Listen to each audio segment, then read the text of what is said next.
Hey everyone, welcome back.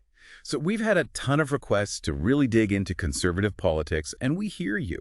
So get ready to dive into some seriously fascinating stuff with us. We're going deep with excerpts from Moses Seenarine's Liberal Losers. When the right win, we all lose. Which, by the way, is a pretty provocative title, right? It definitely grabs your attention. It does. But before we get into the nitty-gritty, tell us a little about Seenarine himself. His background is kind of crucial to understanding his perspective, wouldn't you say? Absolutely. So seenarine is a respected sociology scholar, but here's the thing. His parents were immigrants with, limited education. They weren't academics or anything. So he's looking at these big political movements, these ideologies, but through the lens of someone who's seen firsthand how policies, how these abstract ideas actually impact people's lives. Right, exactly. It's this outsider looking in perspective, that lets him connect those dots between personal experience and these larger societal structures. Okay, so we've got this really unique lens, and he's tackling some seriously heavy topics. I mean, we're talking chapters with titles like War on Woke, Eurocentric Christian Nationalism, things you hear everywhere.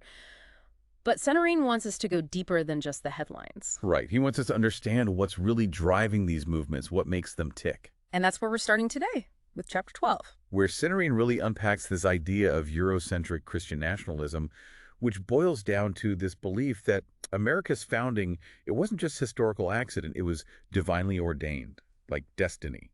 So America's the chosen one. In a nutshell, yeah. And that belief that America is exceptional, chosen, with a unique responsibility to uphold Christian values, it underpins a lot of the arguments within the movement. Okay, I see where this is going, but how does that belief actually play out? How does it translate into actual policies or how people live their lives? Well, take the idea of American exceptionalism, for instance. Seenarine argues that this conviction that America's success is directly tied to God's favor. It fuels this sense of superiority. It's like, because we're blessed, we're justified in our actions on the world stage, no matter how they impact others. So it's not just about being blessed, it's about being better than everyone else. In a way, yes. And tied into that is this concept of biblical literalism, which argues that the Bible should be taken literally as the basis for everything, for law, for morality. So a very specific worldview that directly influences how people vote, what policies they support that makes sense. But then how do we go from these ideas to, say, those horrific events we saw unfold at Charlottesville or January 6th? How does an ideology rooted in history turn into real-world danger? Well, let's take Charlottesville. Seenarine doesn't hold back. He calls it a chilling example of this movement's potential for violence.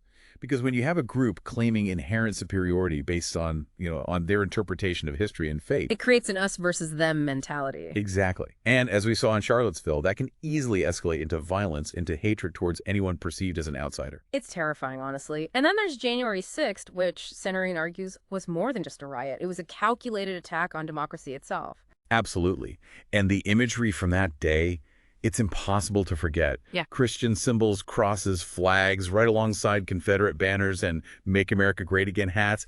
It was this potent and, frankly, terrifying blend of religious fervor and political extremism. It's like this toxic cocktail of ideology being manipulated and mobilized for dangerous ends. And what's really unsettling is that Seenarine points out that this isn't just an American phenomenon. He draws these parallels to right-wing leaders in Europe, like Orban in Hungary, Le Pen in France, using these same tactics. It's this global wave, right? Yeah. They're tapping into those same anxieties about immigration, cultural change, national identity, things that resonate regardless of where you're from. And what's scary is how interconnected these groups are becoming, even across borders. You've got those neo-Nazi groups connecting with Christian nationalists online. Which seems counterintuitive, right? On the surface, their ideologies are very different. But they both share this dangerous belief in their own superiority, this desire for a homogenous society. So they end up feeding off each other's fear and resentment, which just amplifies an already dangerous situation. Yeah, and it's like they're speaking the same language even when they're not, But let's shift gears a bit here. In Chapter 13, Seenarine dives into immigration, which, let's face it, is a topic that hits close to home for a lot of people. And it's a topic loaded with emotion, right? But Seenarine, he doesn't shy away from that. He tackles these conservative arguments for stricter immigration control head on. less immigration overall, a system that prioritizes, economic contribution over family ties. It's all in there. And those arguments, they have real-world consequences. I mean, you can't talk about immigration in the U.S. without talking about the wall. It became such a loaded symbol, during the Trump years. Right. And it's still a huge point of contention. Seenarine really breaks down the effectiveness, or lack thereof, I guess you could say, of the wall.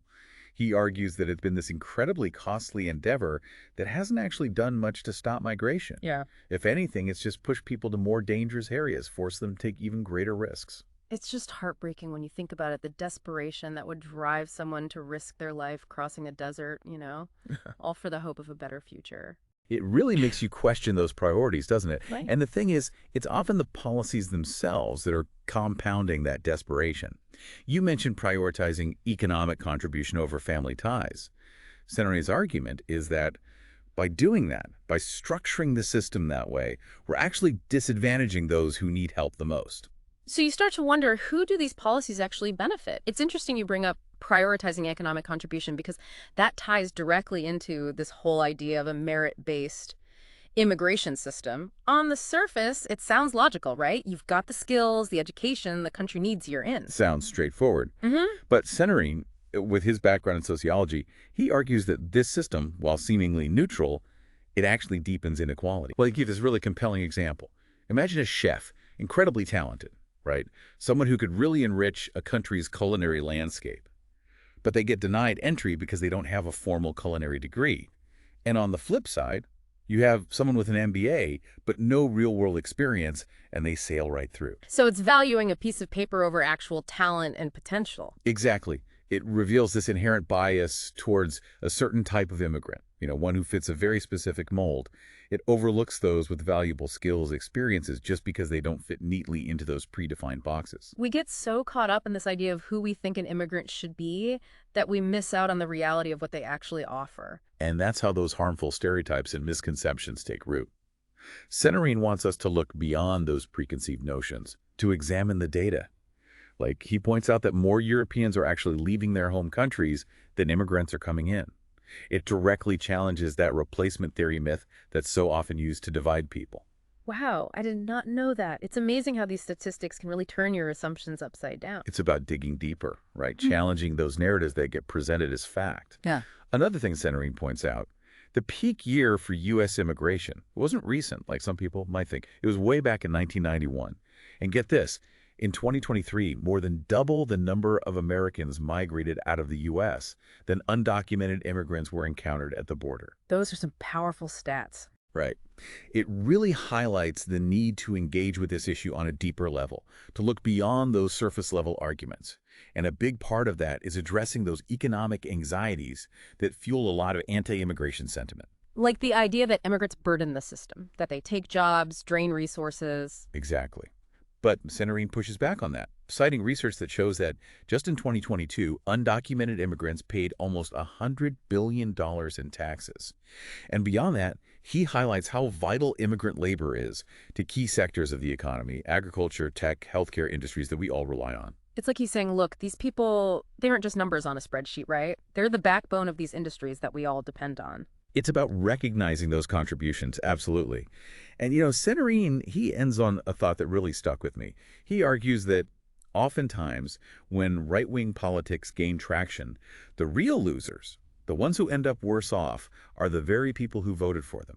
That's a bold statement. Why does he say that? What's the disconnect? Well, he suggests that it often comes down to this gap between the promises made during campaigns and then the reality of governing what actually happens when those policies are put into practice. It's like all that drain the swamp rhetoric, right? Yeah. Politicians promising to clean up corruption, fight for the little guy, but then their policies end up benefiting, well, the wealthy and powerful. The tale as old as time, right? Or those promises about bringing back jobs, which often ignore the realities of how the world works, the impacts of globalization, automation, things like that. So people, especially those who are feeling economically anxious, feeling left behind, they're looking for solutions, someone to blame for their struggles. And that's where those fears, while totally valid, they can be exploited, right? Used to push forward an agenda that might not actually be in their best interest in the long run. It's like this vicious cycle. So how do we break it? What can we do? For Seenarine, it starts with critical thinking. We have to look beyond those emotionally charged arguments. Ask the tough questions like, who really benefits from these policies? Who's being left out of the conversation? What are the long-term consequences for all of us, not just in the immediate future? It's about taking responsibility for our own understanding of these issues, not just accepting what we hear at face value. It's about challenging those ingrained biases we all have, Hmm. being open to perspectives that are different from our own. I think that's where real progress happens. It's definitely a lot to unpack, but hey, that's what we're here for, right?